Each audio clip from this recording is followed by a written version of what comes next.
Such a beautiful brown child. Skin perfection, melanin glistening, honey dripping. Who knew that darker skin could determine a sentence you're given, the job you're offered, or how often you're misunderstood? Believe it or not, 1865 was not that long ago. Slavery still has its effects on today, right now. There is so much self-hatred. So much. But blood flows through the human body just like it does every single one of ours. Darker skin does not lessen your intelligence. Dear beautiful brown child, you are intelligent, you are strong, you are unique, you are worth love, and you can be who you want to be. Which doll is the pretty doll? Which doll is the nice doll? Which doll is the bad doll? Why is that doll pretty? Because she's white and he has two eyes. Which doll is the ugly doll? Why is that doll ugly? Because he's black. So this is just a general question to everyone. What does mental health mean to you? Anyone can answer. So I'll start off. Mental health to me means everything. Just because, in my opinion, if you are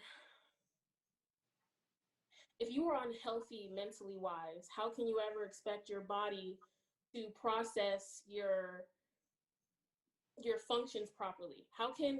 In my opinion, how can your body operate on its optimal level if your brain, if your mental state is affected?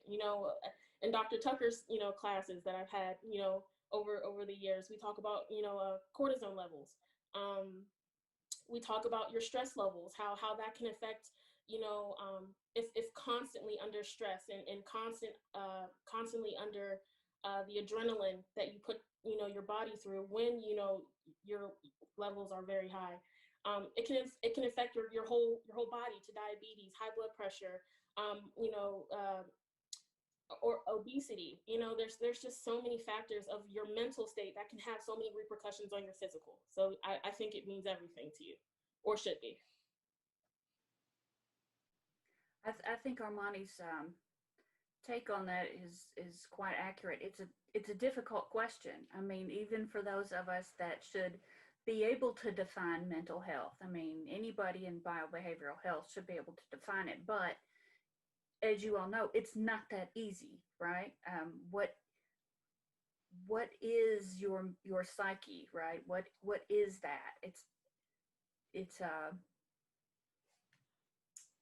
It's not just brain chemicals, right? It's more than that, and it does affect your whole health, and so it's really hard to pick those two apart, right? So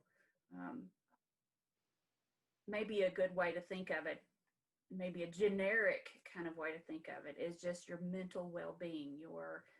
Are you balanced? How do you cope with things? How do you react to your environment? The load of stress that's on you, right? It's just not easy to define. Good job, Armani. It really is not easy. Can I add something? Yes. This is Ebony. My thing that I've learned just from being in school over the last current years, not just at Penn State, but my previous degree, was that I did not understand or know what mental health was.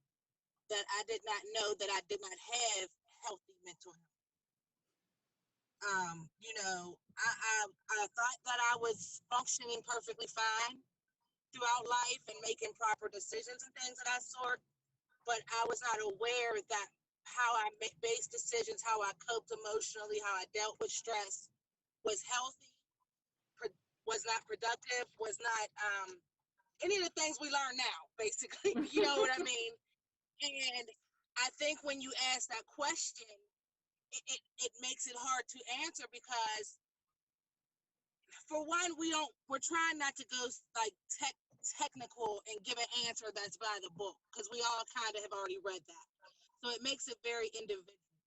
So when you take it and make it individual, you can't always say if we were in a room of 50 people that were not from school and everything else, everybody wouldn't be able to say how important it was on a positive manner, because everybody doesn't know what actual real good, positive, productive mental health is, you know.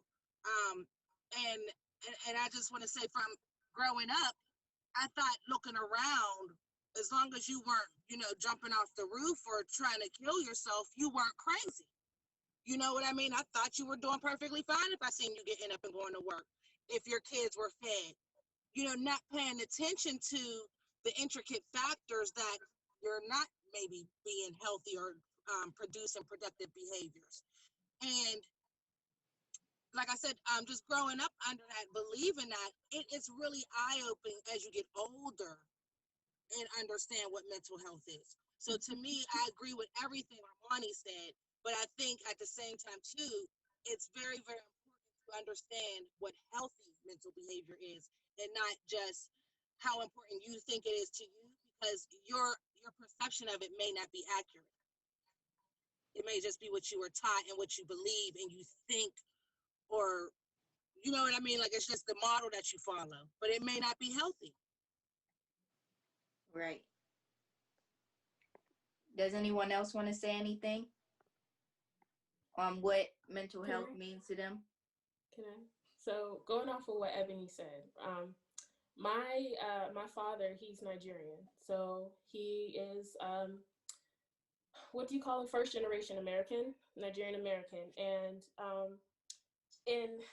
I don't want to say this for all everybody outside of America, but for the most part, they have a different processing of their mental state in general. They don't really worry about as much about their mental state. It's mostly about the family and what can you do to ensure the family's safety, food's on the table, lights are paid. It's most about going, like how Ebony said, going through the steps of life.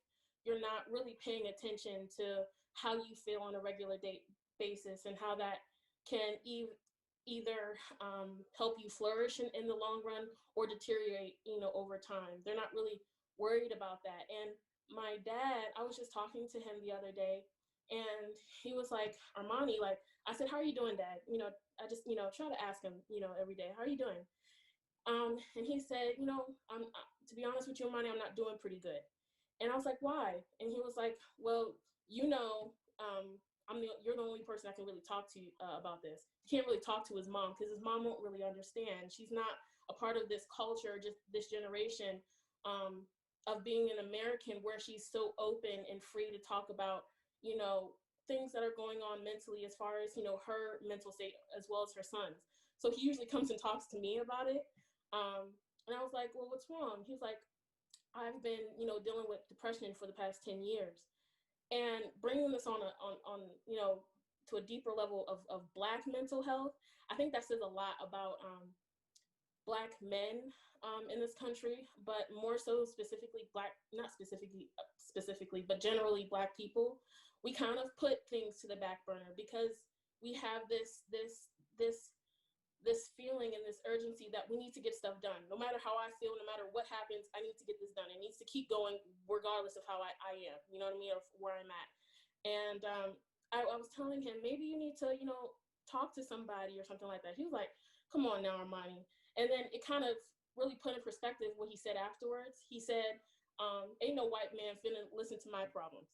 And I was like, you don't know that, you know what I mean? But there's this stigma, you know what I mean? There's this stigma, and not even a white therapist. It could be somebody who you feel, closer to as far as color.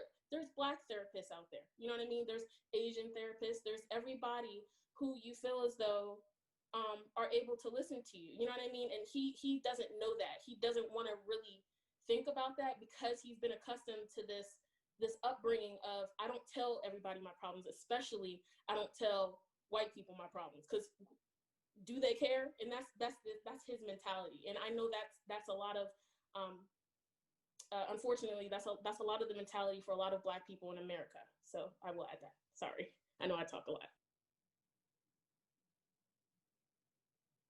So what do you see the major barriers for Blacks getting quality mental health care? So I know Armani said a few. I'm sorry, Kiera. I was muted. I'm sorry about that. I was muted. So I wanted to sort of piggyback off of what Armani said. And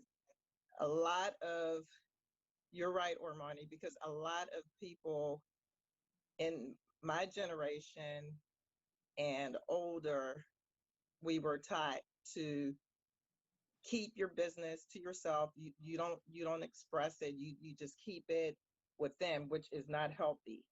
That's not healthy, but that is something that I know we were taught. And you keep the family business in a household. Don't express it. Don't let anyone know. But then that's actually harming you more than helping you. And I'm not paying. I'm not paying to tell anybody my business. They won't understand. They're just trying to make money and just try to. So I can empathize. I can sort of understand where your father is coming from, because that was basically What your generation was brought up on. Yes, and so a lot of people are actually suffering now because of it, because they've gone so long just withholding, just keeping all this internalizing, just keeping it inside without basically just dealing with it. So yeah, I mean, it's and it's funny because now everyone's talking about mental health, mental health, mental health. We didn't grow up hearing about mental health, mental health, mental health. And it's not actually until my son who's Kiera's brother, actually went into that field, and he started talking about how, he said, Mom, it's crazy. People have this stigma. He said, it's just like someone with diabetes, someone with heart disease. It's just a sickness or illness in their mind, that they shouldn't be looked at any differently than someone who, has another type of ailment. So. Right. I completely agree. I was gonna say, can I add to that? Sure. I believe, and just I try to look at like the roots problem of a lot of things, and we have to remember where we came from with slavery. We weren't allowed to talk and discuss emotion, and you know what I mean. At that time, it was obvious that white people didn't want to hear the plight or the problem. So I think it just systematically and just generationally been passed down, and it became a habitual thing that, granted, a lot of people, African Americans, were uneducated, so they weren't aware of the physiological effects that this could have on them holding this type of information in. They thought they were just protecting themselves and holding on to their culture and not exposing their vulnerabilities to the white man, not realizing the harm they were doing. And it just shows how long that tradition or that habit has been passed down, but how it's been minimized. And like you said, now people are talking about mental health, mental health. It's so hard to revert back to something that's been going on for hundreds of years. Mm-hmm. I mean, people can't stop habits that they've had for 4 and 5 years, So it's hard to ask, especially the older generations, or basically that generation or older, to try to be open to this. Granted, per se, my grandmother or someone like that, they would never try to even give. Granted, whether you advertise mental health right now, she wouldn't even still want any part of it because as far as she remembers when she did it, there was a repercussion. You know what I mean? Like, why would I go and share my business and get beat or something of that type of extent? So I think it's not just so much a stigma; it's an ideology that we just have come to terms with, that that's how we're supposed to function. And like you said, it's not healthy, but I think it's way deeper than just on an individual basis trying to change one person's behavior towards it. It's a whole culture of it, of how we're taught and raised. Right. I think you touched on a really good thing within the Black community as far as Black women are concerned. We have in this country alone, I don't know the stats as of right now in 2020, but in 2018, 2019 stats recorded by the U.S. Bureau, it was recorded that Native American and Black women in the country were the most most women, a group of women who were sexually and physically abused in this country. We hold the second spot. Native American hold the first. A Native American hold the first. It's if you think about it in and of itself, that abuse that we grew up in, if we didn't have it ourselves, we definitely know somebody in our community who had an unfortunate situation with abuse of any kind, whether physical, mental, verbally, or sexually, in our community. And I know, well, maybe I don't know for a fact. I want to be very clear with what I say. A lot of the times in the Black community, these women's pleas for help and assistance goes unanswered. We don't get the help that we need from police authorities. We tend to go to the wayside when it comes to that. Our own family, and in the act of trying to protect that man, subconsciously, we inevitably blame that child for the abuse that was put onto them. And I know from firsthand experience how this went in my family. I don't know as far as any other person of color here, but I almost felt as though that it was my fault, and the crime against me. I should have I should have been just as much the perpetrator as the perpetrator himself, just because of how I felt and how it was talked about within my family. I didn't feel truly like I was validated as a woman as far as my mental and physical health. I felt as though it went to the wayside and my community could have cared less. I don't know if anybody else has seen or heard or has had that experience within their communities. I guess I'll piggyback off of what Armani said. Like you said, Black women try to keep stuff in, don't tell anyone. And I know a few Black women with PTSD because of certain, traumas and everything like that. And they just try to just keep it in. They don't want to seek help because, like you said about your dad, they're not going to care, because there's really, even though there are Black mental health professionals, there's few. And in certain areas, they may not have transportation to get to those areas or access to get to those areas. And, they may feel like they won't understand. If you say, you know what, I'm tired of being a strong Black woman. And the therapist says, well, stop. Because they don't understand, how it goes and like why you're that way. It's not just because you want to be, it's just because that's how you are. That's how you were brought up. You have to protect your children and your husband. Your husband has to care for the family and provide for the family. That's how it's supposed to go. And there's no other way, you know what I mean? And the same thing with men. There are some Black men who, try to express their feelings to other Black men. But then let's talk about them getting teased and saying they're acting like, a girl for expressing their emotions, or the man is emotional. Why can't we just express our emotions without being labeled as emotional?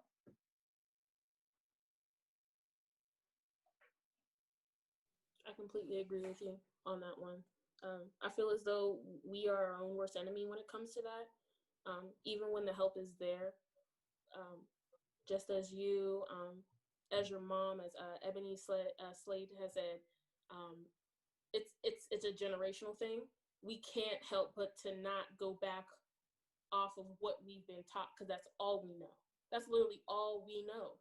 And when somebody doesn't have the knowledge of anything else, even though the help is accessible, how do you go about asking for it when you don't even have the first basis on the knowledge of how to even ask for help, rather than, I don't even know what's going on with me. You know what I mean? If we can't even put a label or a reason or definition to things, because we haven't even been exposed to this world of help.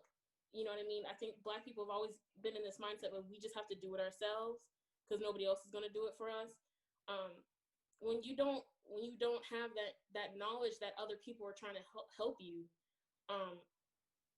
we kind of downplay our emotions at that. You know what I mean? And then that's just what it is, and we just move on, not even knowing that our health, our mental health and physical health is deteriorating. That's why I feel as though we have the leading causes of heart disease and diabetes in the country, depression in the country. We tend to let things go on. We don't feel okay mentally or physically. We don't. We know that we're not the best off, but we know we're not the worst off, right? But most people with pre-knowledge of health and their bodies would know you need to go, see the doctor. My dad just got diagnosed with diabetes last year, and his doctor was telling him that if he hadn't come in any sooner, he would have stroked out from how high his blood pressure was due to his diabetes going wonky. I think that's just a clear example of us not being able to take care of ourselves. We don't know our bodies. Well, it's not that we don't know our bodies, is that we use our bodies as tools so much that we tend to forget that, this body is all we got, and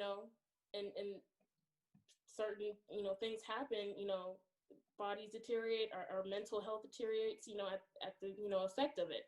So unfortunately, yeah, that's exactly what happens in the Black community. Yeah.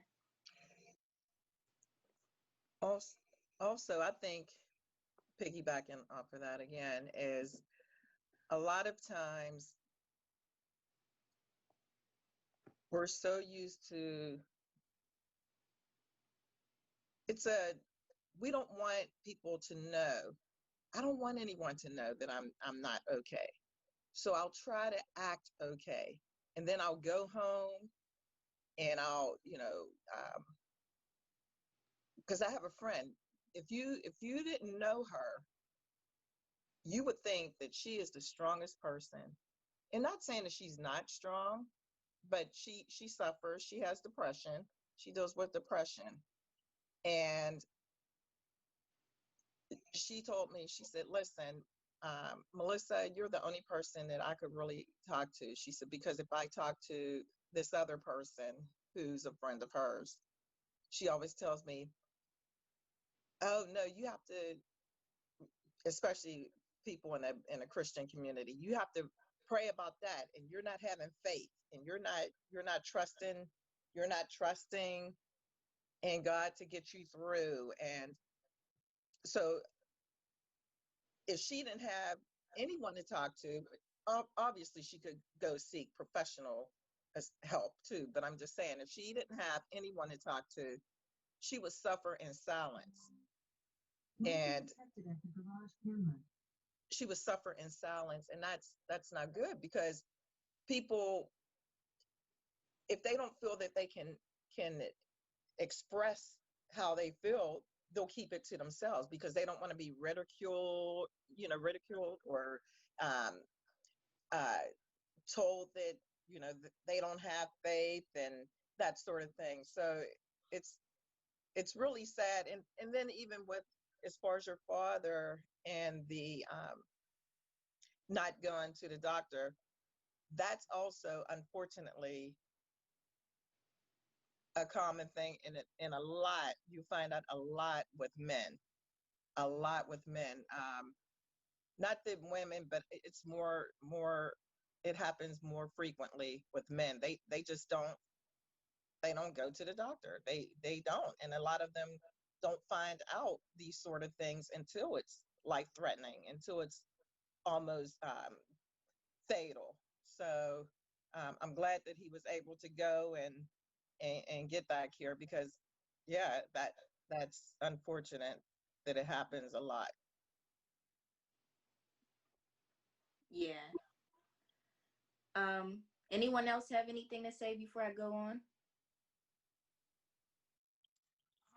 I just want to say real quick, because I'm struggling, been struggling most of my life with mental, just mental health issues. Um, I'm just learning how to even tell my story for what it is. Um, I've been molested, I've been raped, I've been shot up with a needle of heroin, I've been left to die. Um, Granted, I put myself in a lot of predicaments running from home after I was molested because my mother didn't believe me. Um, I learned how to survive in the streets mentally, where I didn't even know how to empathize, sympathize, or ask for help or anything of the sort. And I'm like grateful where I am today, but it's even more hard to deal with the fact when you realize how many opportunities through your path that you have passed up on, lost out on, or those type of things because you did not cope or perceive them or deal with them appropriately. Um, I'm 37 now and graduated with my bachelor's degree with close to a 4.0. I could have been done this when I was younger if I had support, someone to talk to, someone to help walk me through those decisions instead of me making my own assumptions and walking down dark alleys, basically, you know what I mean, through life. And it's just, I think it's just so many factors that play into it on an individual level of, I mean, because I hear people saying, maybe they don't have the resource to get there. If you call Behavioral Health Mercy, they will give you bus tickets to come to them. People are not calling for the help. You know what I mean? And it's like, how do we get to people for them to understand that there, not just that there is help, and I think the biggest issue with myself personally was I didn't have anybody that I could talk to that not only looked like me but understood where I was coming from. I wasn't being judged off of what their textbook taught them, or and it's and when you're talking about being through situations of those type of level of stress and emotion, you don't want anybody to be judgmental. You don't want anybody to be coming to you telling you that you made the wrong decision, because at this point I've already been through it. I'm trying to figure out how to deal with the feelings of being through it and not judge my future off of my past, you know? And it's hard. And I think a big thing that we need to do is definitely promote African American men, women, any people of color to try to get into this realm of business, because that's the issue. There's no one wants to talk to somebody that doesn't look like them or doesn't understand where they're coming from, you know, and they could push as much funding into mental health as they want to, but if you still don't have that bond there, nobody's going to talk. And I don't really have a real solution for it, but I know personally that there's a lot of factors that when I even sit in these type of discussions that I can say from the other side, no, that's not really how it is. No, that's not really what I thought. When I was left there like this in the hospital, that's not really what was going through my head. We can speculate all we want. But the thing is, at the end of the day, nobody's going and talking to individuals and saying exactly what keeps you from going to mental health. What is actually keeping you from sharing your story with anybody else? And a lot of it just has to do with you don't even know how to share your story. because it's emotions and a can of worms that you usually don't even want to touch. But it can save somebody else, you know? Yeah. And that's what I was thinking, Ebony, as you were telling your story, and you were saying how you could have been um, in school, and everybody has a path in life, and unfortunately, that's one that you took. However, that is a powerful, powerful testimony. That is you are going to be able to help plenty people along by sharing that story, because you never know who has been through what you have been through. And just by your sharing that will free a whole lot of people. So I applaud you for um, being able to make it through, to even pursue your education and to pursue it to the highest degree that you are. So kudos to you. And don't ever feel like what you lost. No, that's back there. Keep Yeah, pushing forward. Yeah. yes, You ma'am. got I can definitely say that. I had a girlfriend of mine that's been a childhood friend, and we just seen each other for the first time in about 7 years. She became a pastor's wife. We went total opposite ways. She became a pastor's wife, and it was really deep. But we seen each other, and she looked me in my face and she said, "I can't believe you're coming around." She said, "You're a true story." She said, "You're the true meaning of a rose out of concrete." Because I'm gonna tell you, there are a lot of people thought I should have been dead and gone, and you know, but yeah, I do, and that's where I'm working on my mental health, is being able to share my right. story, because I know that my story is going to save people, Yes, it because the will. predicaments and the experiences I've been through have spanned. I've been in college 5, 6 different times. I've been in school for everything I could think of that my little heart desired at the time. Um, you know, so I can talk a lot of experience to people from what, and that's what it takes. It takes for me to acknowledge that I have to learn how to tell my story, share my feelings, for somebody else to understand that, and for that system to start trickling down. You know. Right. Don't be ashamed. You go forth in power and tell your story. All right. Thank you for sharing that, Ebony. Seriously. Um, so I also wanted to ask, how does the media affect your mental health when it comes to seeing Black unarmed people get killed? Because, you know, one thing is repeatedly seeing unarmed Black people getting killed, whether it's, by getting choked, whether it's by um, getting shot, whatever. Like, how are you guys, coping with seeing all this everywhere? Because let me just say in general, Black people getting killed by Black people is horrible. Black people getting killed by white people is horrible. Black people, anybody getting killed by anybody is horrible. Okay? I just want to just say that.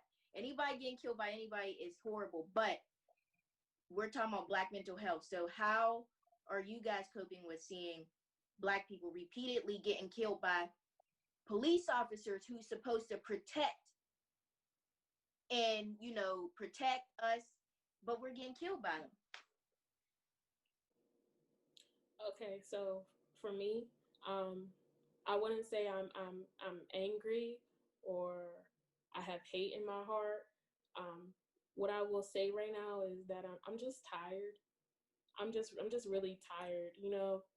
It's not even like you see a person, a human being on the screen, um, dying so tragically and so horribly, and it makes it even worse because you can literally see your face on that person. It kind of makes it on a deeper level, um, just because you can know as much as it just so happened to have been, that man or woman's unfortunate, day. It could very well just as have been mine. You know what I mean? I could have, been somewhere, and God forbid, I could have been treated like that, and I could have met my demise that day. You know what I mean? It's a tightrope that a lot of Black people, you know, think about constantly, every day.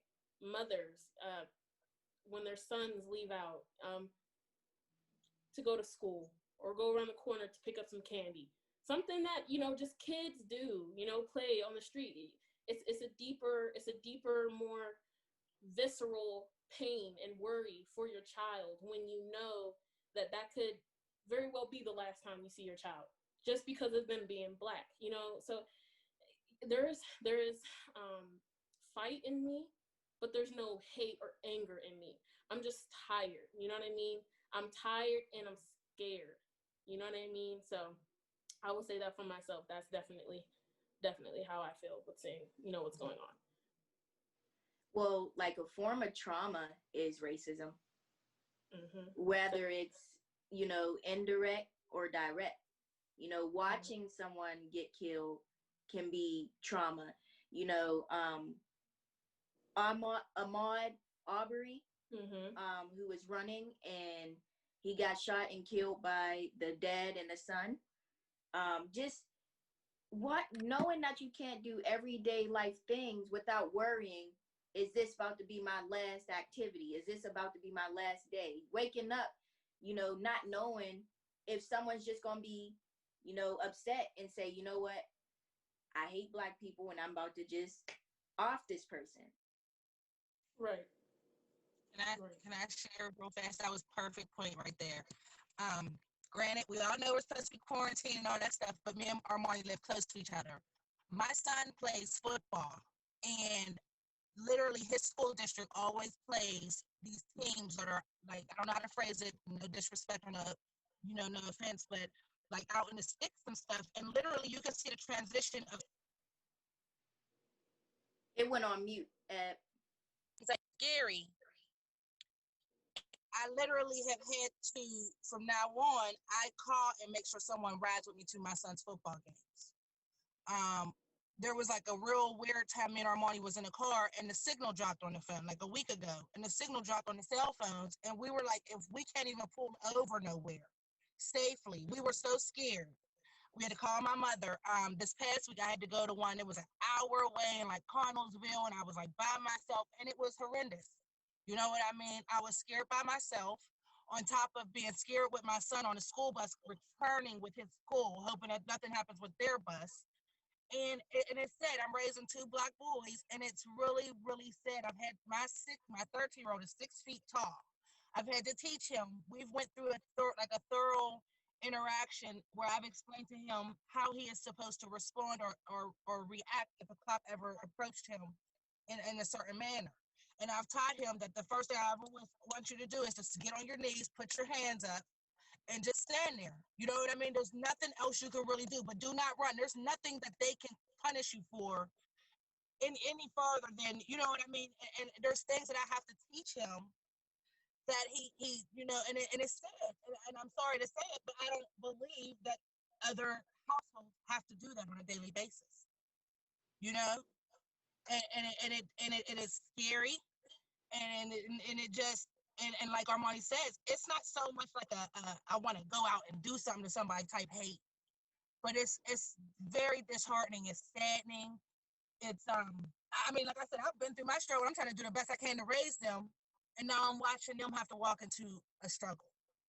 Right. That I'm not a man. I can't teach them every aspect of this. You know, it is. It's just it's a level. When we had the crossing bridges, the lady said it the best. The one young lady, she said, this is stressful. Talking about these issues is stressful. Having to acknowledge that we don't have mental health support and things like that is stressful. Like, just the whole avenue is stressful. And it's like, how do you resolve it, you know? Right. I think about my son lives in North Carolina, and at the time he was wearing locks. His locks were super long. That shouldn't have anything to do with it, but unfortunately, a lot of times you're stereotyped according to your hairstyle, your style of clothing, It's just, just the way it is, unfortunately. And he was actually coming home from work, and excuse me, and he had just graduated from grad school several months prior, and he was driving home from work, and he said that he happened to look over to the right, and he saw a police car. It didn't make him any difference, because why? He wasn't doing anything. He continued to drive. The cop sped behind him. Now, he sped behind him because he wanted my son just to drive off. Like, you know, and my son said, I wasn't driving off because why? I didn't do anything. So he continued to drive. The cop pulled over to the left of him, looked at him. My son said, we made eye contact. He kept driving. The cop then got behind him again. And this time he put his light on and pulled my son over. So he says to my son, you know why I stopped you, don't you? And I always told my son, listen, don't get smart. I know it's makes you upset, and, that they're just basically profiling, but you have to still react, and, still, like you said, I'm sorry, was it Crystal? I'm sorry. No, I forgot your name. I'm sorry. Ebony. Just like you said, just be calm. And so my son says, oh, I saw you back there. No, I have no idea why you stopped me. He said, oh, your sticker on your license plate has expired. Now, you know that, come on.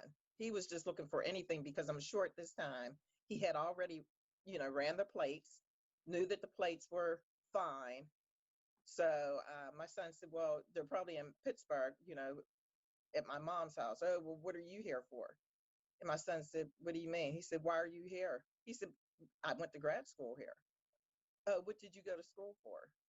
Where'd you go to school? All so that it makes me nervous every day, not just for my son, for my daughter, because it's so bad that it's everyone. It's not gender specific anymore. It's everyone's having to deal with this. So being a mom, I'm afraid every time Kiera leaves the house. Every time, she calls, I'm like, oh my God, what's wrong? And I shouldn't have to feel like that. That's just, it's just an awful feeling, not knowing if your child, or if I'm going to leave home. I'm going to tell another quick story, then I'll let her move on. So one of our people in corporate is having an event in Charleston, West Virginia. So my coworker, my counterpart, who's white, she's unable to go. I said, oh, well, I'm not going. The event starts at 1:00.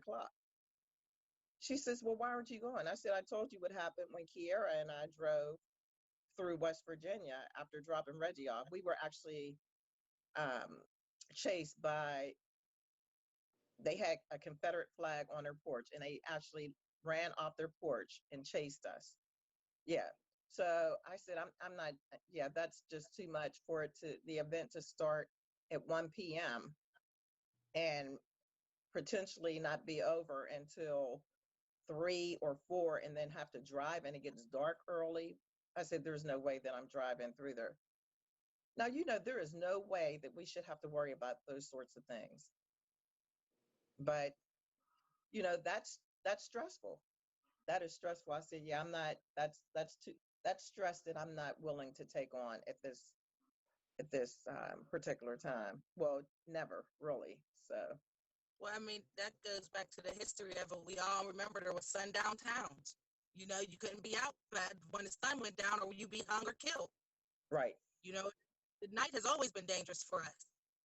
And it is. It's just sad. I mean, like I keep referring back to that lady said that this is stressful. You know what I mean? It's just amazing that you're trying to combat something while you're still trying to battle your own. you know what I mean, on a daily basis.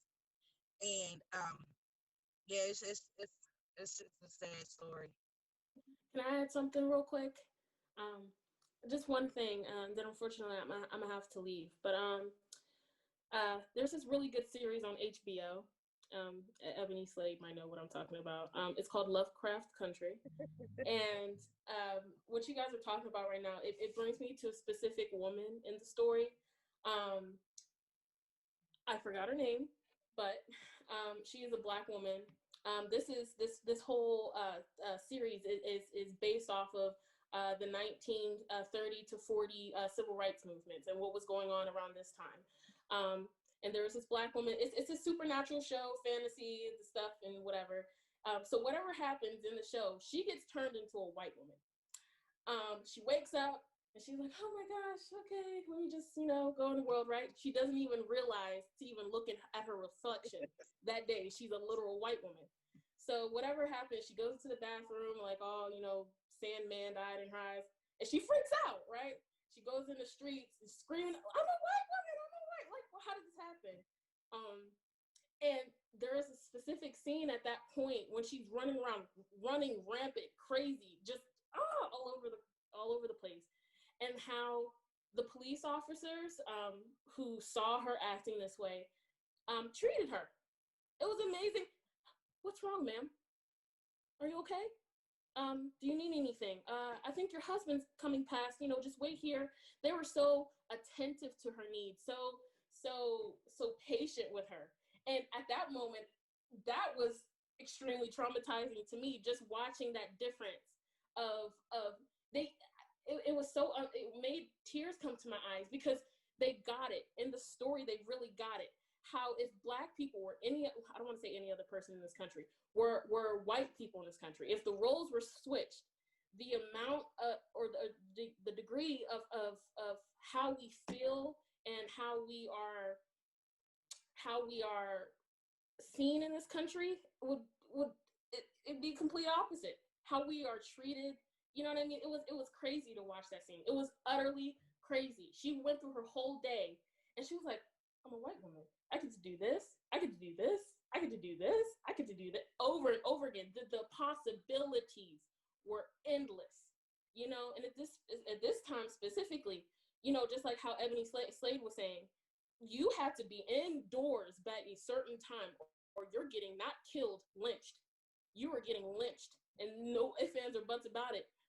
Something and to just see her from her perspective, her being both completely white one day and completely Black the next day, and how those two different perspectives of hers were seen, and how people talked to her and how people talked about her. It was just amazing to see. And I knew at that point that my hurt and my pain and my story as a Black woman was true. It wasn't invalid. I'm not just saying stuff out of my butt because this is what I believe. It actually really happens. You know what I mean? So I really thought that was a great thing for Lovecraft Country to touch up on. And if anybody knows what I'm talking about, deuces up to y'all. That's great. But yeah, I just wanted to say that, and yeah, definitely.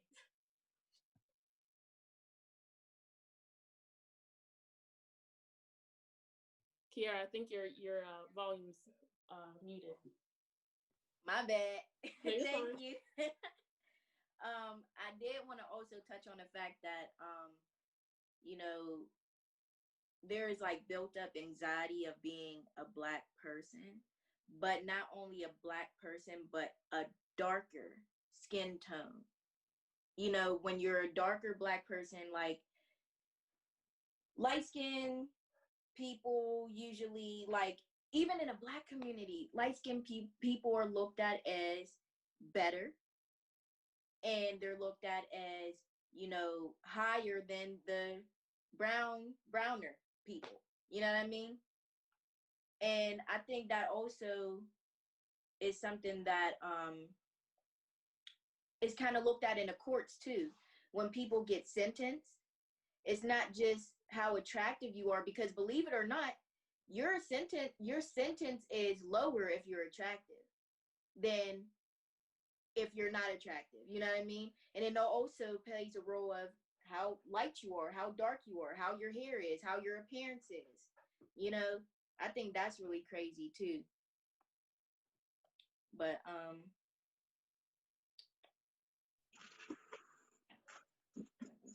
I'd have to agree with that, at least from what your grandmother had mentioned to me. Uh, that's something she dealt with in school, and I think it played on her. It caused her to feel inferior, feel that um, her self-esteem, because she was darker than a lot of the other Black people in her school, and she used to get teased. People don't realize how things like that can be very detrimental to one's mental state. I don't even think that they care. I don't even, a lot of them were kids, granted, but it's all how you're taught as well. Because I know with my children, pretty,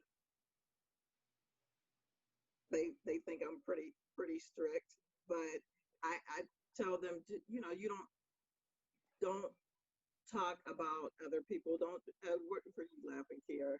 But you have to be sensitive of other people's needs or other people's feelings, because you wouldn't want, put yourself in their shoes. You can't, you shouldn't do that. And no one is better than the other. I don't care what your complexion, your race, how much your financial, nothing, your education, no one is better than anyone. So that's my 2 cents. I yeah, love that. I'm sorry, Kiara. no, I was Go just ahead. gonna add, real quick. Like, that's crazy. It's crazy because when I was in fifth grade, and even that young, I was mainly always the darkest person in my class. So I would always get teased for being dark. And they would say, you turn off the light, I can't see. You know what I mean? Like, and I used to laugh at first with them, and then I would be like, dang, like, that's really crazy. I get teased for being dark, you know what I mean? And then I used to want to be light like my mom, and I used to be like, Mom, I want to be, I want to be light like you. And that's crazy because even as kids, even Black kids would say, I'm light. I passed the paper brown bag scale. You would be an outside slave. I would be an inside slave. And it's like, are we really arguing about who would have been an outside or an inside slave? Really? Like, how? Like, that's not even something to even laugh about, or that's not even something to, like, be happy about. Being slave in general, you know what I mean? And that's crazy that kids that young even laughed and teased you about stuff like that. That's crazy. I would like to add on something to that. You and your mom have hit on something that I think about constantly a lot. It's called pretty privilege, right? And I feel as though colorism and pretty privilege. And the reason why I'm bringing this up because Dr. Tucker said in the chat something about you being quote unquote pretty in society gets you, better opportunities. The doors, for the most part, open to you, or more so, let's just say not open, it's unlocked, rather than somebody who is like me, who I would feel I would get more closed or shut doors in my face, right? So pretty privilege and colorism kind of, to me, go hand in hand with what we're talking about in today's society as far as colorism.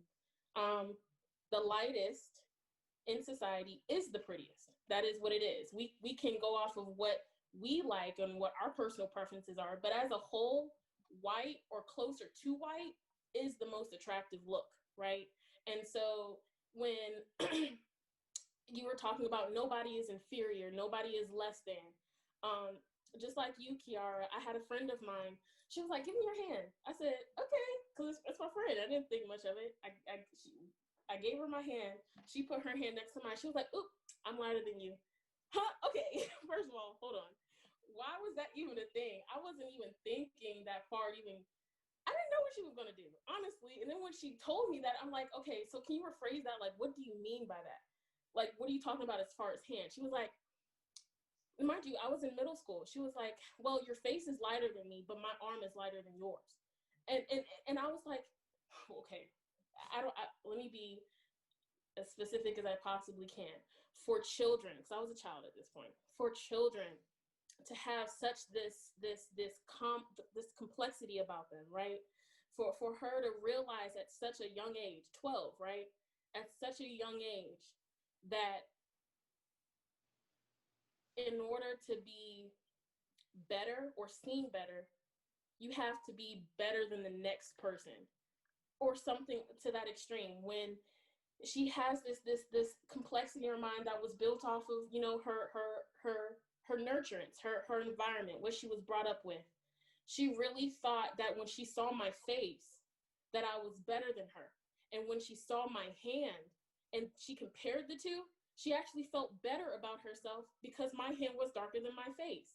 It starts off like that. You know what I mean? There's small things in childhood that we have to pick up on, that unless you are at the bottom of the totem pole, right?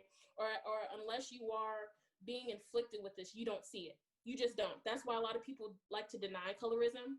That's why a lot of people like to deny white privilege, because if you don't see it, and if it's not brought to you, how can you ever be aware of such things, right?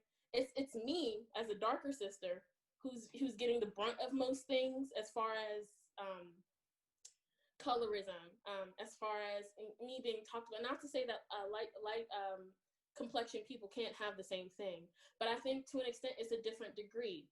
To an extent, and if anybody would like to disagree with me, please please let me know. I would really like to have a talk with with you guys about that. But it's a complexity that there's complexity within our complexion, and there is such a stigma on how light or how dark you are. You know what I mean? And this is not just for Black people. It's literally all over the world. And in India, there's this caste system of who's darker. There's some Indian people who are darker than me, and they get the brunt of what's dealt to them on a daily basis. Whereas people who are actresses, actors, musicians in the Indian culture, they're mostly lighter skinned, and they make themselves lighter skinned a lot of times too by bleaching. So you can't tell me that colorism doesn't exist. You can't tell me that people of color who are of darker complexion can't get the shorter end of the stick sometimes, because this culture, this whole world is centered off of lighter and whiteness. This whole entire world is. You can't tell me that it doesn't exist. So that's what I have to add. I just asked my 13-year-old when he walked past if he knew what colorism was. He said, "I think it got something to do with racism." And I said, "Kind of, sort of." And he said, "I'm not really sure." And I said, "Okay." But I just wanted to see at that age, did he have an idea? You know what I mean? Just even what that word is. And so he doesn't know, but I said, well, these are the type of things that then that you need to have a discussion with your child, so that when these things arise in high school and that type of thing, you know what I mean?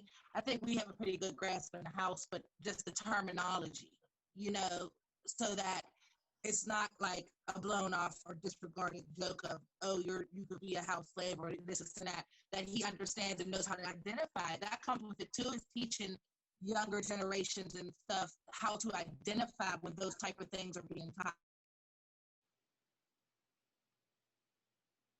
Have come along, you know what I mean, that I could tell I got a better situation because I was lighter or because I was closer to that line.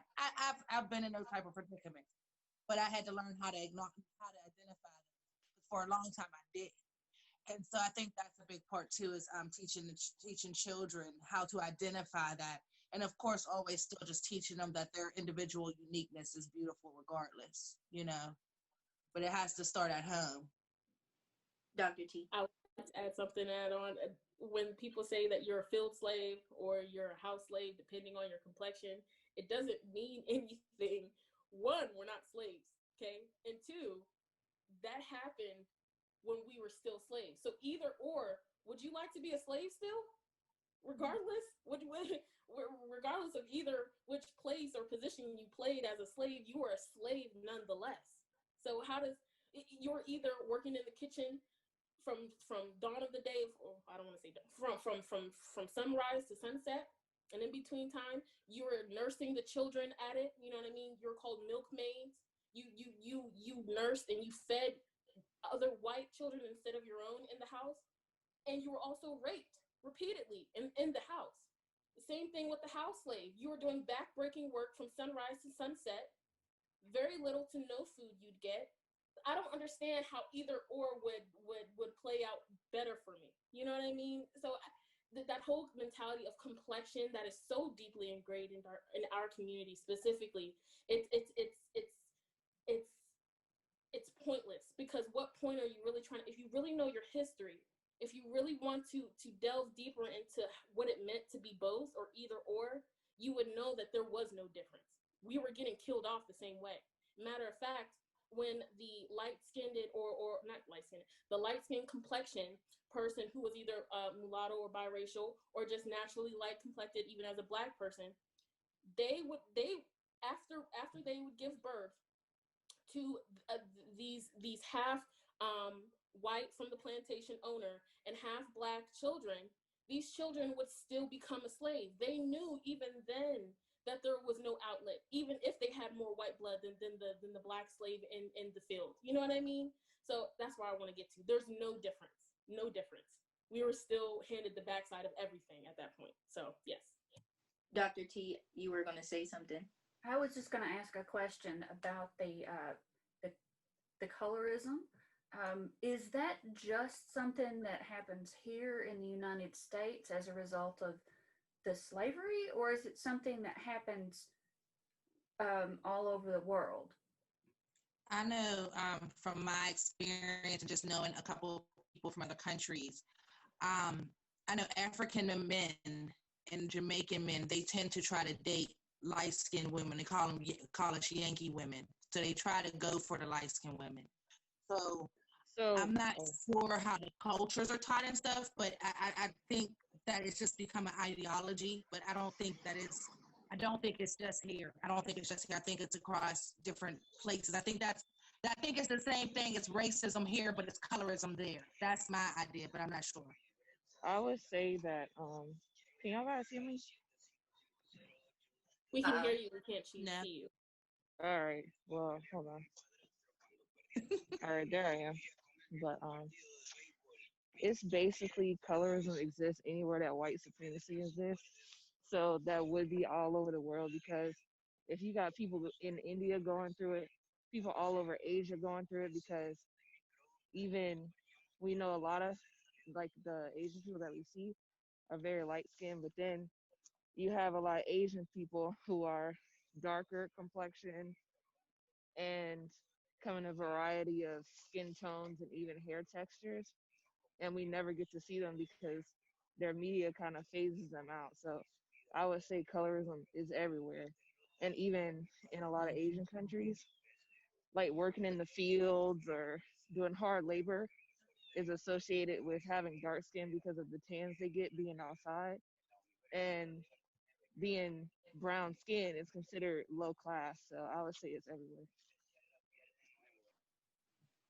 Hey y'all, I want to jump in real quick. I'm so sorry. Let me just give you a little bit of backstory. I'm still at work, so I'm like jumping in and out of the conversation. But I heard Ebony bring up colorism in Africa. So I went to I went to study. I went to school in Africa, and it definitely exists, because I had gone and I was just telling a coworker of mine that I was actually looking for lotion, and they still had skin bleachers that were available. And oftentimes by the women, they would refer to me as white. So while I was over there, I was teaching. They were probably like 5 to 9, ages 5 to 9, and they would refer to me as a white person. And I'm like, guys, like, no, I'm not, I'm not white at all. And they would say, yes, you are. You're fair and you're American, so you must be white.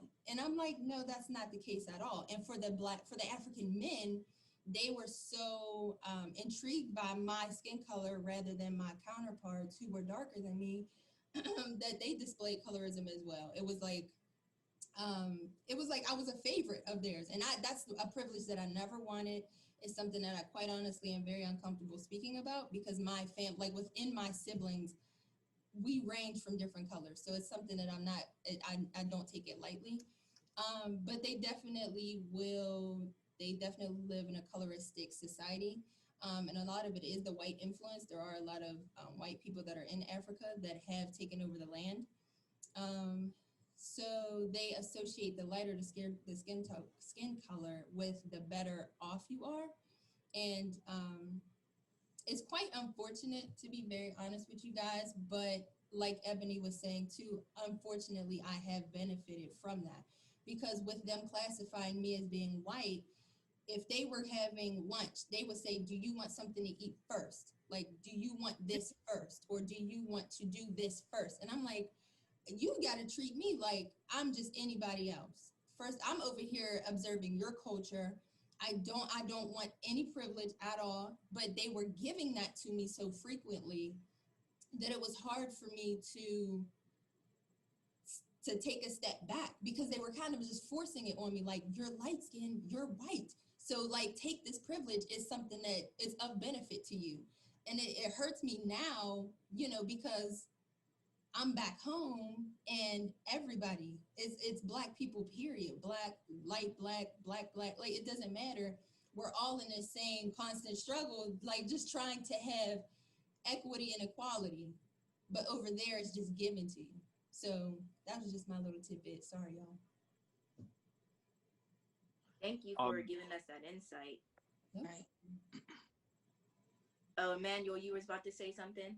Yeah, I wanted to say that I think a few of you know that I'm a first generation African here in America, and what you're saying is true. It's something I lived with. I went back home in 2016, and I saw it much more clearly than ever. It's not like it's when you're African,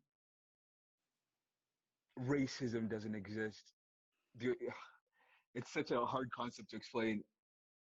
I only learned that I was black when I came to this country. That wasn't a thing I was saying. Whiteness, yes, it sure existed. I met white people when I was in Africa, but it wasn't like I was taught racism in school or the history of racism or slavery. It's just if you go to the posh areas in Africa, you'd see white people. So naturally, you'd associate wealth with lighter skin. Um, it's it's also really difficult to explain that concept to an African. There's a kid in our school. I'm not going to expose his name, but he's African and he would only date white women. He has an insistent on dating specifically white women. And if you ask him why not black women, he would give stereotypes.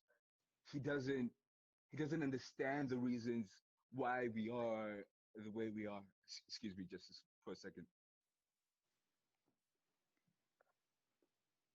Yeah, to add on to that, I've been learning more about, you know, how people in Africa are and why they think the way they think. And I'm still learning. I still got more to learn.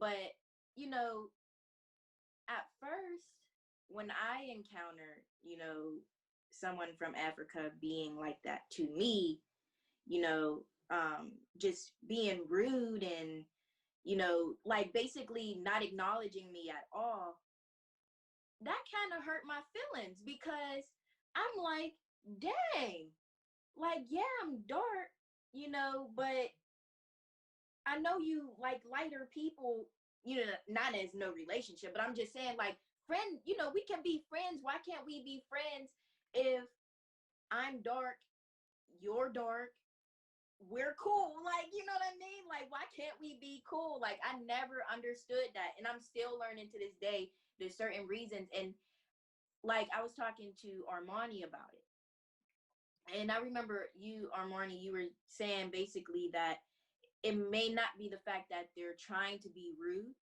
but it's just the fact that they're not really educated about, what's going on. They're not even acknowledging what they're doing. They're not self-aware. And if they were self-aware about what's going on, maybe they would change, maybe they wouldn't. It depends. It depends on if they're willing to change. Yeah.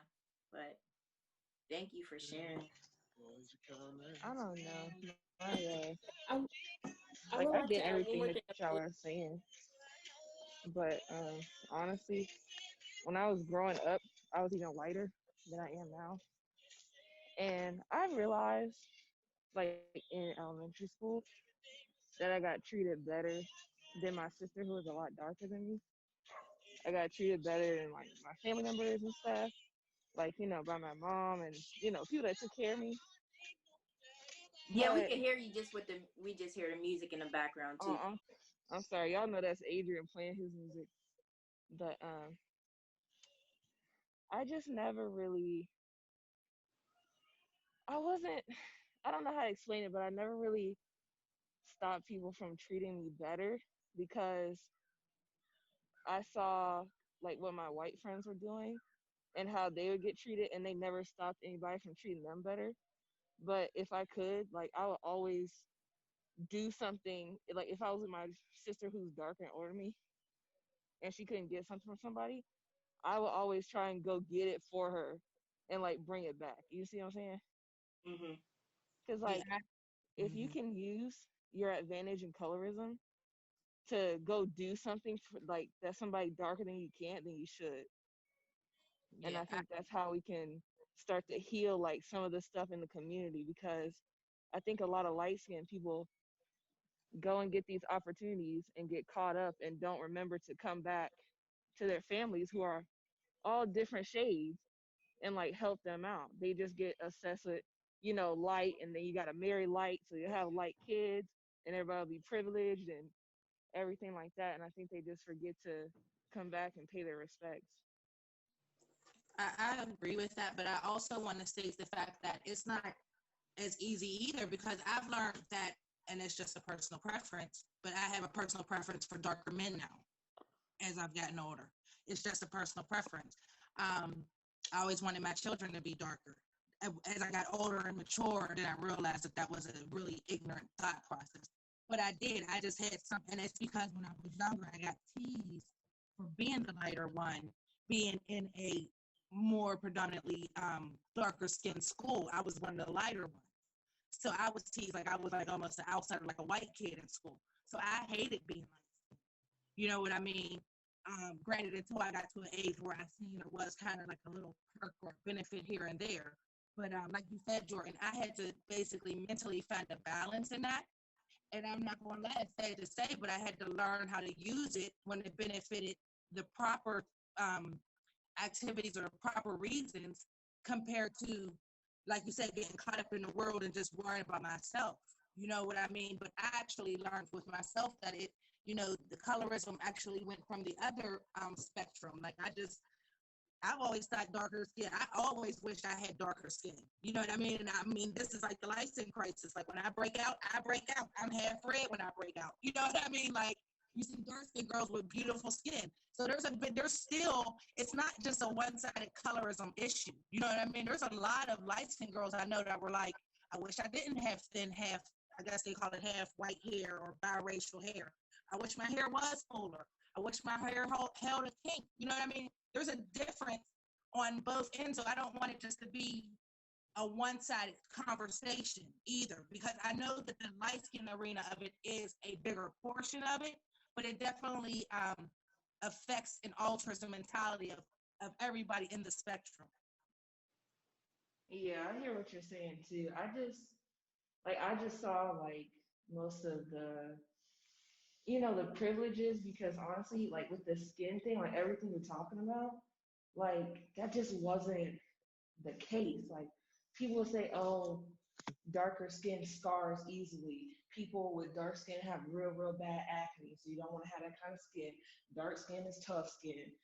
So it was just kind of like the exact opposite. Like nobody I went to school with wanted to be any darker than they were. Like even as kids, and it seems like it's mostly a feminine thing too, because all the girl kids kind of stayed like under the trees in the shade, because back then even the white girls didn't want to have a tan. Nobody wanted to be darker than they were. And granted, I did grow up in the deep south, so it may have been kind of a more aggressive experience. I don't know, but literally no one wanted to be anything. And if you complained about, oh, my hair is like, too loose, people would roll their eyes at you and be like, well, that's exactly how you want it. Well, when I'm saying that, I was saying that was my mentality growing up. I was never saying it was the environment. I'm just saying, do not forget that it's not just that one perspective or one line of thinking, that it's only from a dark skin to a light skin. Light skin people have perspectives on it as well. And don't think that it comes easy just because they get the privilege. There's a lot of things that are expected of a lighter woman from a white man or a black man that they will not approach a dark skinned woman about. You know what I mean? They think we're like women are floozies or easier. You're supposed to be accessible because you were the house type slave. You're supposed to be that type of easy. You're supposed to be wooed by the presents and the gifts I give you, so that you should be able to let me do whatever I want with you. So there's still a lot of strife that comes with being a lighter skin as well. So I'm just saying, I just don't want anybody to get the perspective from the discussion that it's just one-sided and it's peaches and cream for a light-skinned person walking out here. You know what I mean? Because I granted, I can tell some horror stories about being a light-skinned person. I just want it to be, like we always say, let's have a plateau talk and conversation about it and make sure that we're always inclusive to all the angles. Because then at that point, then it's just being a one-sided conversation. And you can't get results if you only have one side of the story, you know? Yeah, I get you, because honestly, being a black woman, period, is like everybody think you at the bottom of the totem pole. So whatever they give you, you gonna have to accept. Because I've seen that, even because sometimes it don't even matter as a black woman what color you are. If people think you're supposed to be happy with what they get from you, then that's it. Period. You could be the darkest of the darkest, or you could be the lightest of the lightest. If they think they can do certain things to you and get away with it because you're a black woman and ain't nobody gonna care, that's exactly what they're gonna do. Yeah. And I just think that us acknowledging the colorism portion, and those are the thought process, are the things that we need to do to build each other as a unified unit of black women. We have to eliminate those thought processes with our little girls. You know what I mean? If I'm at my age acknowledging it, and you guys are at your age acknowledging it, what's keeping it from reaching our younger little girls and teaching them that they're all beautiful and they're all okay? You know what I mean? And that's the issue, because the older adults are still conflicting with each other about, oh, you got the job because you're light skinned, or this and that. And we're missing the point that we need to be stopping that whole thought process instead of perpetuating it, and starting to love on these kids and teach them something different to eliminate that separation that's within the race, so that we can unify and be one absolute incredible race. That's the issue. We can't fight one battle if we're still having all these battles within, you know? So I just want to point out that you guys have brought up some really good points. So I just wanted to throw out there that I've conducted a research project that explored colorism within the images that we see.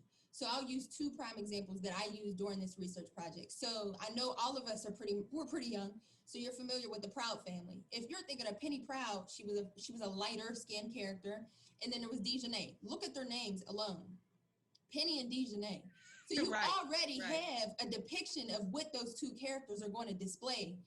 Then you look at Pam and Gina and Martin.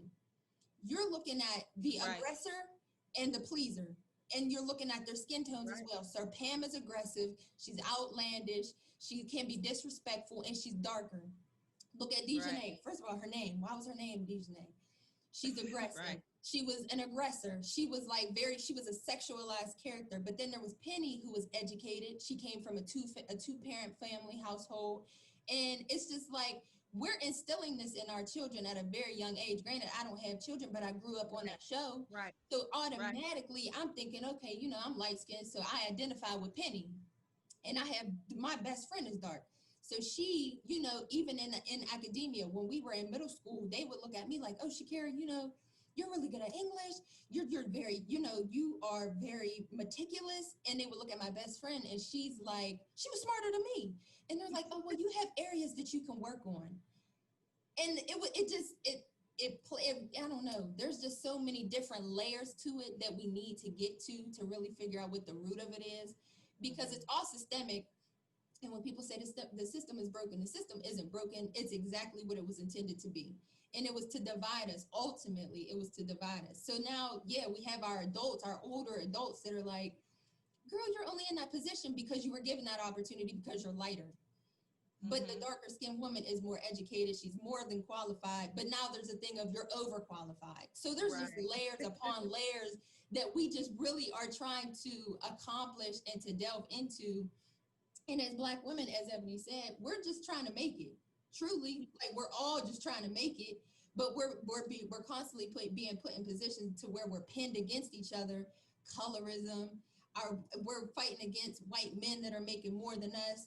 Our Black men are dying. Our children are in public schooling, so they're not getting the resources. So Black women are constantly facing different struggles outside of just themselves and colorism, that we're just being pulled in many different directions.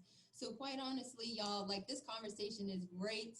And I'm one for progressive, I like actions. I like actionable. So, like, what are we going to do after this? Because this is like, we done peeled back the Band-Aid on quite a few different things.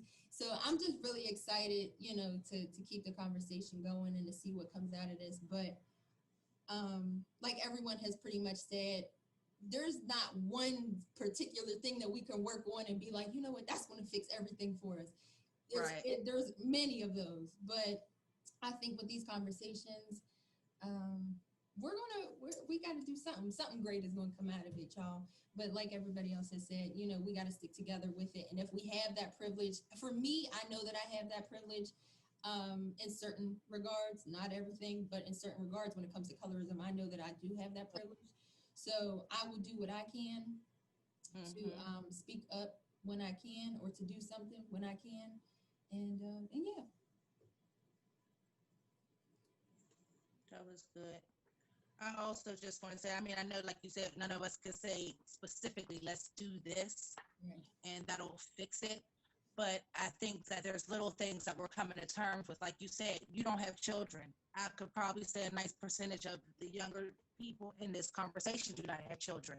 So these are the times where you educate yourself on how you should raise children when you do have children. Because like I said, I was in a dark place before I had my children, and their first couple years of life was difficult, not on just them, but on me. And I know I wasn't doing a good job. And at a certain point, I don't remember what happened to me or what was going on, but there was a decision that I had to make as an individual on what kind of children or what kind of role model I wanted to be for my children. And I wanted them to be educated and well-rounded and culturally diverse. I wanted them to have every opportunity and not just given to them. I teach them hard work, and there's just things. So I think that's the first thing. And that comes around to, like we were talking about, it comes from a million things. People aren't getting the mental health help. They're not getting the sexual education. People are having kids before they even decide how they will raise kids.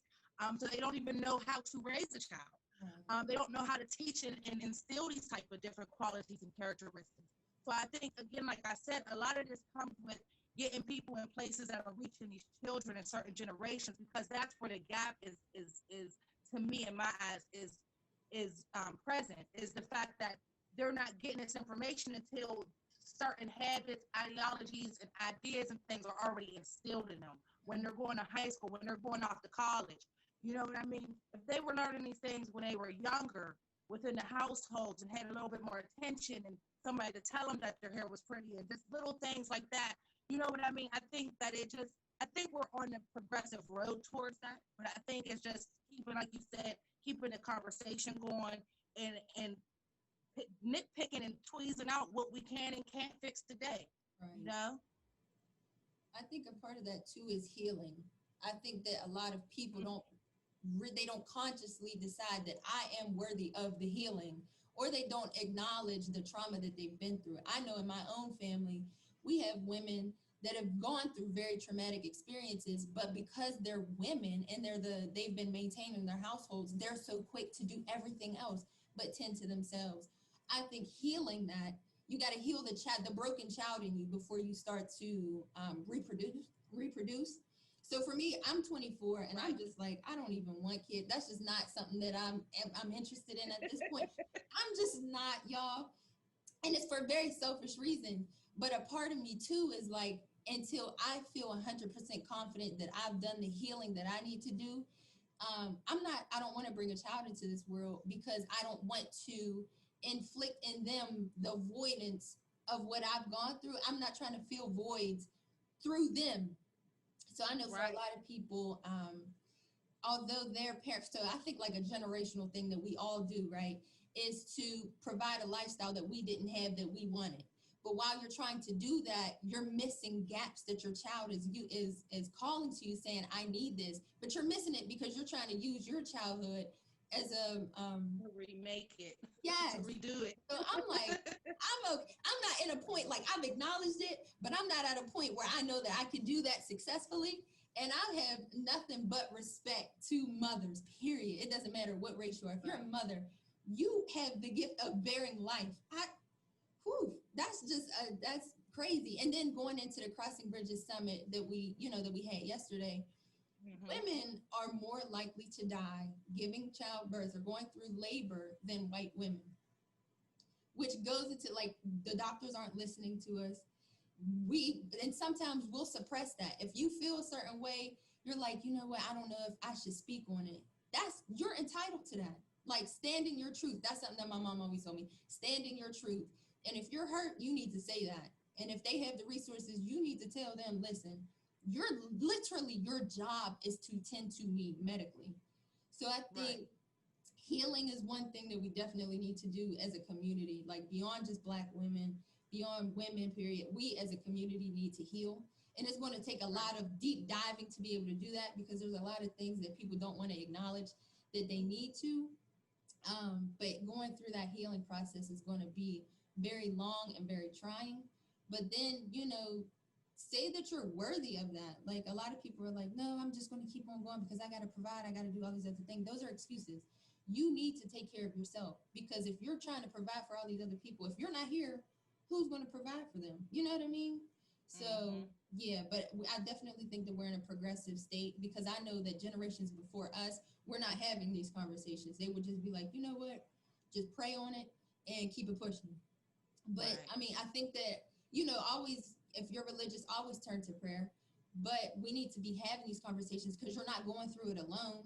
And if one person that you may be speaking to may have resources that are useful to you or beneficial to you. Like, I was reading recently that Taraji opened up she has free counseling for Black men. And that's something that she established based off of her family's history with mental health.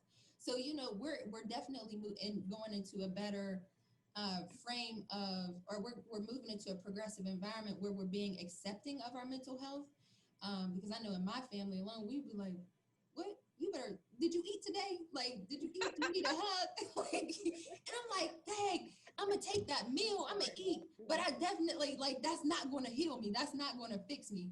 Right.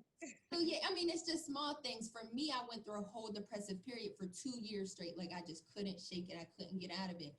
And it started with being accountable, too. Like, I needed to be more accountable for my actions. And Ebony, your story is impeccable. Like, people need to hear that. But I definitely needed to be accountable, because at a certain point I was self-sabotaging. I was putting myself in situations where I knew that the outcome was not going to be of benefit to me, but I still went through it because that's what I was used to. So until I became accountable for my own actions and I knew that I deserved more, I was just going to keep going in that same cycle. And I don't think that that's just a one-time deal where you're like, all right, I chose to do better this one time, so now I'm going to continue to make better decisions. No, because anytime you know that you're doing better, something's going to come, is going to be thrown your way to knock you off, and you go back into that same habit. So I think as we start to be more accountable, we actually go through that healing process. We'll definitely establish ourselves as being in better mental health in general. But there's a plethora, a myriad of other things that need to go on along with that. But just those are some of the key points that I would say. I really wanted to ask y'all something though, because I do believe like we as a community need to heal, Mm-hmm. but it's just it's just hard to think of like healing when we're still being like stabbed, you know what I'm saying, by white supremacy. So it's like, how do you heal when you're still being attacked? And Miss Ebony, she brought up, children. And I was thinking about the whole colorism discussion. And I just thought back to, what some of the ideas that I was taught. No one, you, I'm trying to say this in the right way, but your parents don't always have to say things to you. They show it to you in their actions and their Mm-hmm. reactions to things. And one of the things that fit right on with the colorism thing is that my mother does not want me to have any children or be married to somebody who's darker than I am. And the kind of way that the kind of subliminals that I received is that some women, you know, they know that lighter skinned people get treated better. The closer you are to white, the better you'll be treated. So they try to have children with lighter men or white men so that they'll have better lives. And I do want children when I'm older. And I believe that love is love, and you should be able to fall in love with anybody you want to, regardless of how they look. But I'm also scared. And I think that's a feeling that a lot of people have, a lot of Black women, when they want children, they have a lot of fear because I'm just like, well, I don't want to undo. Now, I'm not saying like it's the right way to be, but I don't want to undo all the hard work that my mom put in. I don't want to dash her hopes. I don't want my children to have bad lives. I don't want to die in childbirth. And it's just hard to like heal from stuff like that when I don't know how. And it doesn't really matter what I do within myself if society, is going to keep treating me that way. You see what I'm saying? Right. Yeah, I definitely agree with you. I when I was younger, I always said to myself I wanted to, date a white man or someone lighter because I wanted my babies to be light. And I never really knew how ignorant that sounded until I got older and really started realizing, like, trying to pick apart why I thought like that. And I started realizing I thought like that because of what I went through from being dark. And I didn't want my children to go through that. And I just was always thinking, like, no, that was just because, I just like white people. But really that wasn't it. That wasn't it. And some things are formed in your mind unconsciously too. Like, you don't even think that you're thinking some type of way until you actually try to pick it apart and try to like figure out, like, why am I really thinking like this? Go back to the root of the problem.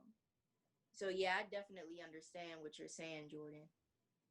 Exactly. And like children are a gift. And why should I put out, you know, Black gifts just for you to try and destroy them? I don't understand that. So, like, personally, I tear back and forth between having children at all because I don't want them to get hurt like I've been hurt or even worse. Because can you imagine your child becoming a hashtag?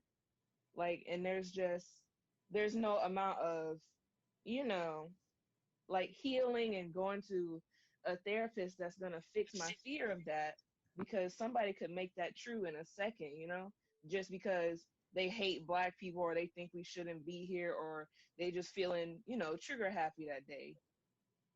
So it is terrifying, and you want to give your kids the best chance. And I think some of those ideas that I told you, like my mom has, I think that really does feed into the colorism side, and it makes it so hard for people to let it go. Right. Because you have that idea, and then you get the reward for it. You know, you have lighter children, and they get treated better by society in general, by white people in general. So you're like, see, I made the right decision, when you're still perpetuating a very harmful, you know, ism that is still destroying the community.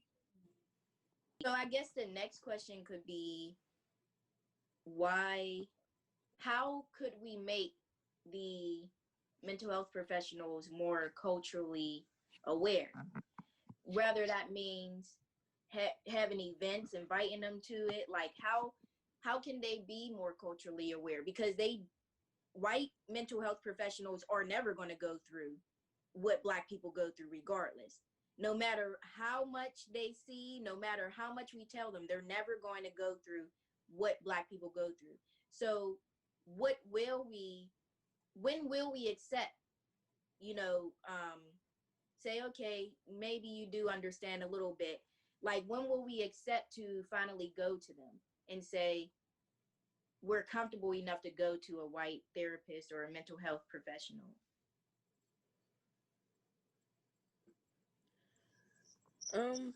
I think I'm so mad. Like, I missed this. I just got off work. I was trying to log on earlier, but my connection was messed up. But I think if this is like a discussion where, like, if white mental health providers really want to help and bridge this, then they need to advocate for Black coworkers, Black supervisors, Black trainers. I think that's a big reason why, because I don't feel like there's enough Black people in the mental health field. I mean, I feel like there's a good amount, but I feel like the point we're at right now, it's too late and it's too hard to just teach somebody for them to come to a training or go to watch a PowerPoint or read something about it. I mean, reading books, that's a great way too. That's a big part of it. But if you don't, most of them, they don't probably know any Black people in their everyday life. They may experience them at work, but if you can't really, if I feel like if they don't know any Black people, if they're not in that space, it's kind of hard for them to understand. I don't know what we can do about like our current professionals, but our up and coming ones, we can somehow involve the all this stuff into their curriculum, put it within their practice. Why are they not being taught and trained on this stuff when they're, you know, going through their education just like we are as professionals? So I do think it has a lot to do with the curriculum, and I think that should be more enforced for our future providers. The ones that are provided now, not too much sure how we can change the perspective on things. But I do think we can start to make a difference by using, you know, our up and coming doctors and researchers and all that stuff, and basically put that within their curriculum when they're getting educated on these things. Just like with police, I feel like they should have mental health training. Why are you arresting people and criminalizing them for their mental health? Because I mean, I know we all see, like, you know, people go to jail. When it's a Black person, it's, you know, they're belligerent, it's all this stuff. When it's a white person, oh, they may plead, you know, sanity, or, you know, they have a mental health issue, or, you know, why is it never that we can have a mental health issue? Why is it always, you know, we're just criminalized um for our, you know, acts? So I do think it has something to do with education too. Yeah, I was. Sorry. Go ahead.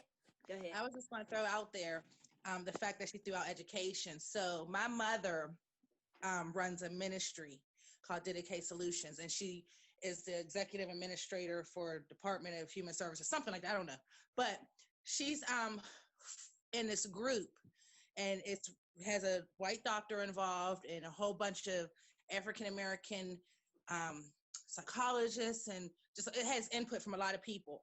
And they're actually going around the city right now, and actually in Pittsburgh and some other places, trying to implement. This doctor and himself and some other colleagues put together a K through 12 African American curriculum. They are right now trying to get it endorsed and some other things, but it just goes to speak and to co-sign what you said about it has to start with the education system. That's one of the biggest factors that is perpetuating the systematic racism that goes on, because only, again, like I said earlier, only part of the story is being told. So when you take someone from a rural area that understands nothing, they only take what they get from their book. They have no life experience, no real acknowledgement, no real, Dr. Tucker, just to use you as an example, I believe at one point you said you had never really seen a homeless person until you left out of where you were from. You know what I mean? So, and that's just to put it on a different plateau. Like, people have to be exposed and understand the whole entire story before they can be pushed into the world and think they're going to be able to advocate or assist. Because right now what's happening, what I've heard from certain other people, is that now they're trying to catch up on the education. They're trying to individually teach themselves how to be diverse and what the cultural differences are. So I commend the people that are individually trying to do it, but it has to start at the root with the children and the younger generations, like you said. Right. That is a real good point. I don't know. Like, I also feel that, like, not only just schools, but it should be talked about at home too. You know, like, I know if a parent isn't aware of certain things, they're not going to know how to, you know, teach their kid and let their kid be aware of certain things. But maybe as a parent, I know being a parent is hard. I'm not a parent, so I don't know. But maybe I know being a parent is hard, but like, maybe try to be more of aware of things that children go through. Because I know certain parents, you know, the older they get, the less aware they are about what kids are going through in school, what kids are doing now, and how things are going. So I think that also plays a big role too. But I guess we could just start wrapping up. If anyone else has anything to say, you guys can say it. But if not, I guess we can just end the discussion. Can I just want to jump in here because I say to Ebony, like, I get what you're saying. So this is coming from a dark skinned girl, both sides. Sorry to go back to it, but I really think it was important. So my best friend Bria, growing up, always she's just a beautiful girl, not because she's light skinned, but just beautiful, curly hair, like straightened. Like, I was always like, so I would say jealous. I mean, I was my friend, and I wasn't envious, but I was jealous. It did like bother me. But growing up, always felt that way. When we got older, I finally got to a point where I was comfortable in my skin. I feel like we live more in a time too where black skin is celebrated more. Well, dark skin is celebrated more. But I got more comfortable with myself. And the one time she said to me, like, she would always joke, like, yeah, Leash, I'm almost as dark as you, like when she would get a tan or whatever. And the one time she was telling me, she was like, yeah, I hated growing up. She was like, I always wanted to be dark skinned because nobody ever knew I was black. Everybody always be like, what are you mixed with? Are you Puerto Rican? Are you this? Are you Spanish? And I like felt so bad. I'm like, this whole time I'm envious of you and you're envious of me. And it was like, that really just like clicked for me, where I would say, like, I would judge people's blackness off of their skin color. I don't anymore, but now that's the one step that I took to acknowledge it, especially like if I like subconsciously do it, I just make sure like I acknowledge it, and it's like, no, like, but I always thought that was just like funny because I was always like, that was the one thing I was always jealous for, because we've been friends for years. So I get what you're saying, just, you got to see it from both sides. Yeah, exactly. One more thing. Excellent. I wanted to thank you. Sorry, go ahead. Thank you for the invite. Are you still there? Yeah, we're still here. One thing I hear all the time is especially from African Americans, is we have these discussions and then we do nothing about it. I was wondering, what are we doing after this? why is this the end? It doesn't have to be the end. We can how do we get more students involved in this conversation? Because it seems like everyone here was either a staff member, at least outside of being black, of course, was a staff member. There weren't many white students or of literally any other color. I was just wondering, what are we doing next? So can I just give a little? So I do know. I think right now, with the climate of just the world with COVID and things, I think like in the crossing bridges yesterday, the one young lady spoke on that and said that I think right now is where we are at least able to bring these topics to the table. So I believe right now the start of having these conversations, which yes, I hear you when you say that they've been held many a times, but I believe that we're starting to get to a forefront and kind of to a point where action is going to be taken, but it still has to be taken in a organized, civilized, respectable manner. Because again, like we spoke through this conversation, it's always let's make this person out to be the angry, crazy black man, or that's the angry black woman. So there's still a type of tactfulness you have to display so that you can receive the right reaction back as well. So I think the fact that we are even having these conversations, I mean, and as an immediate response, I know Saturday, tomorrow morning, they're having the read talk about the crossing bridges. So if anybody wants to join that, that's 10 to 11:40 a.m. tomorrow. I know Kiara's probably going to plan to have more of these talks. Armani's having more of these talks. Crossing Bridges is having more of these talks. And these talks are going to continue through this semester.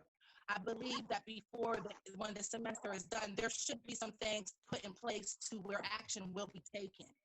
You know what I mean? But I think as far as this semester and this arena, we're just now like hitting the tip of the iceberg as far as our sector with Penn State at Greater Allegheny. So I know just from these young ladies and the people that I've seen in the meeting, these are active people. These are people that want action and want results. So I believe something will come about it. But I like the fact that you even spoke up because yes, that is the question nowadays: is what are we going to do instead of just talking about it? And Yeah. I just wanted to say too, and first, thanks for allowing me in this space. Has been great just to sit in. I got a 2-year-old myself here that's been slightly distracting at some points, but it's just been great to be able to hear what some of the things you all have been talking about. But one of the things I just want to mention is, from a student affairs perspective, we have some stuff that hopefully is going to be more active coming up here. Like we have our Young Black Leadership Storytelling Series, and so we have Camille Scantling from Cocopreneur Pittsburgh. It's about Black success and Black excellence and Black networking and entrepreneurship and everything. And so that's activeness, that's active networking and it's active relationship building and teaching. And so hopefully that can be a big part of, not moving beyond conversation and having some real active pieces. And then the other big piece is, if anybody ever wants to, like for Kiara to do this event, it's just like, hey, can you help me get a Zoom set up? Let's, what can we do? And so I'm here to help you set up stuff, help you send out emails, fund it. Like I can help you all find the funding for whatever event or program or things that you want to do. So anything you want to do, just my office is in the SCC or just shoot me an email or whatever. Like I'm like that's my job is to help get these things going for you all as students. And I am, open ears. And so I'm happy to support anything that you want to do. So you don't have to be a part of a student organization or anything. Just be like, Justin, this is something we need to see on our campus.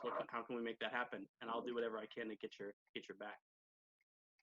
And I also was just going to say, people like Justin, someone who is using whatever they have to get the word out too, because sometimes us Black people don't feel hurt. But when it's coming from someone who may be, this is my opinion, when it's coming from someone who may be white, they may listen a little bit more. They may sit down and try to hear you out a little bit more. So, but how I'm going to try to make a change personally is I want to be a psychiatrist or a psychiatric nurse, depending on if I want to go to medical school or not. I want to bring more awareness over my next few years of college and things like that. And hopefully try to get more events, network some more so I can reach bigger people who can help me, get the word out and things like that. So I personally, individually, am going to keep advocating for Black mental health in general because, yeah, Black Lives Matter, but also within Black Lives Matter, Black mental health matters too. And, sometimes we, our own selves, fail to realize that. I was just going to say to piggyback off of that, I know you're saying, I think that should be front and foremost in people's heads, but I think the way to get us back to how we conquer this racism and colorism is you should be considering how you treat all people. That's the problem. People keep selectively choosing who they want to choose according to a certain way. So I do understand what you're saying with that should be forefront, to make sure that you're giving that extra care to our people. But I definitely think that you have to keep in mind it's how you treat everyone. Because if everybody minded their own business and did treat everybody the same way and didn't care about everybody's differences, we would get a little bit farther instead of being stuck on everybody's uniqueness. And just embracing that everybody's human, bleeds the same, cries the same, sleeps the same. You know what I mean? There's so many things that we have so much similar that we're always caught up on the differences. So if we just treat everybody the same. Right. To add to that, I love how you said uniqueness. Instead of saying someone's differences or our differences amongst each other, you said our uniqueness. And that's true. That's really what it is that each individual is unique in their own way, whether it's amongst the race, amongst the gender, whatever it is, you're unique. And if y'all don't know that I work in admissions and I am the only Black person and I'm the only Black female in my department.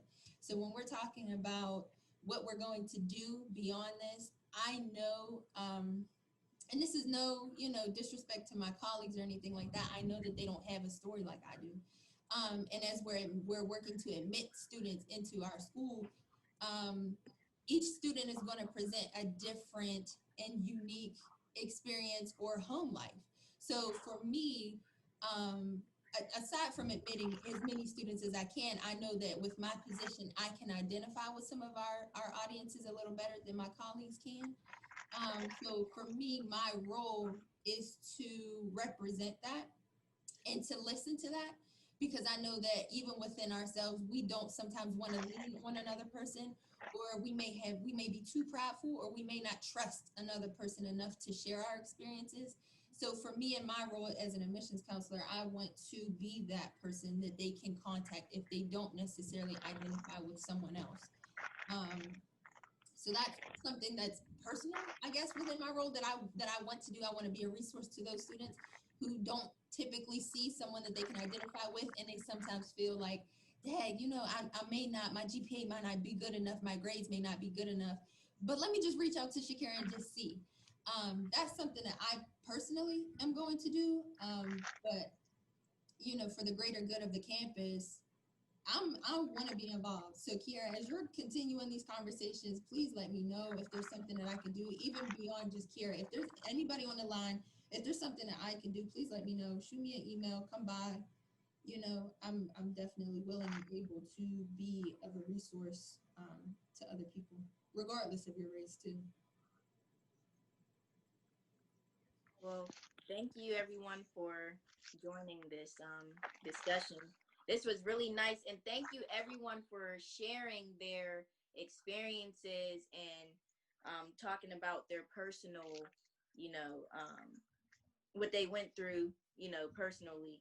So I feel like this was a very good, successful talk, honestly, to where we were able to vent and get out our own opinions or our own sides to things. And I saw some people had their own different disagreements, well, not disagreements, but their own sides of things, but we did not argue, we did not call anyone out on having a different opinion. And I really like that about this talk. So thank you everyone for coming.